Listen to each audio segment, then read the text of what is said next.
యోహాను సువార్త 14వ అధ్యాయం చూద్దాం. 16వ వచనం 17వ వచనం. నేను తండ్రిని వేడుకొందును, మీ యొద్ద ఎల్లప్పుడూ ఉండుటకై ఆయన వేరొక ఆదరణకర్తను అనగా సత్య స్వరూపియగు ఆత్మను మీకు అనుగ్రహించును. ఆమేన్. ఆమేన్. ఏమని చెప్తున్నాడు? వేరొక ఆదరణకర్త. Who is the holy spirit అనే మెసేజ్ లో చెప్పినా నేను ఏమని చెప్పాను? వేరొక అంటే వేరే, డిఫరెంట్ అని కాదు అర్థం. యేసుక్రీస్తు లాంటి, యేసుక్రీస్తు స్వభావం కలిగినటువంటి వ్యక్తినే ఆయన ఇస్తున్నాడు.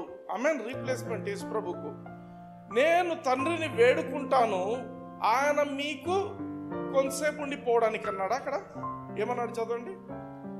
మీ యొద్ద ఎల్లప్పుడూ ఉండుటకై. అందరు చెప్పండి. మీ యొద్ద ఎల్లప్పుడూ ఉండుటకై. ఎల్లప్పుడూ ఎల్లప్పుడూ ఎల్లప్పుడూ పరిశుద్ధాత్మ దేవుడు నీకు ఇయ్యబడింది, ఆయన నీతో ఎల్లప్పుడూ ఉండడానికి. హల్లెలూయా. కొందరు ఏం చెప్తారంటే పాత నిబంధనలో ఉంటారు. ఏమని?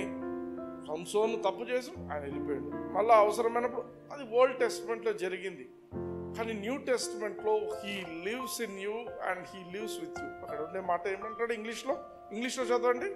And I will pray the Father, and he shall give you another comforter, that he may abide with you forever. Hallelujah. Hallelujah. He will abide with you. నీతోనే ఉంటాడు ఆయన, ఎన్నటెన్నటికీ నీతోనే ఉంటాడు. అటువంటి వ్యక్తిని మీకు పంపిస్తాను అని యేసు ప్రభు చెప్తున్నాడు అన్నమాట. 17వ వచనం చూద్దాం.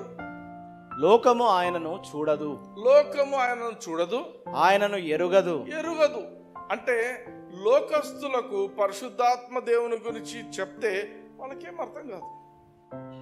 హోలీ స్పిరిట్ ఎవరబ్బా తెలియదు.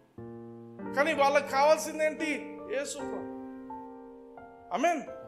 లోకము ఆయనను ఎరుగదు, ఆయన చూడదు, ఆయన ఎరుగదు కనుక ఆయనను పొందనేరదు.